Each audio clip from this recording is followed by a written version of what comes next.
In this tutorial, we will show you the options you have to explore and review the structural design that Jarvis automatically generates.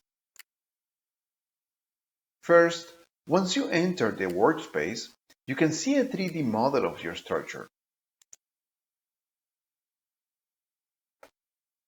You can also verify the location of structural elements at each floor layout.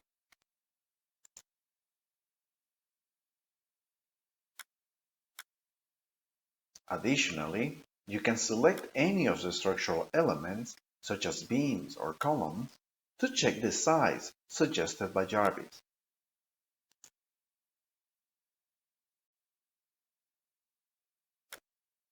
You can also use the Tool menu to hide any of the structural elements generated and better visualize the solution for your building.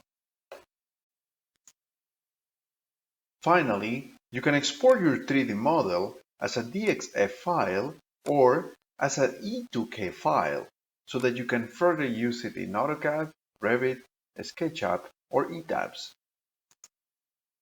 This concludes this tutorial. Thanks for using Jarvis.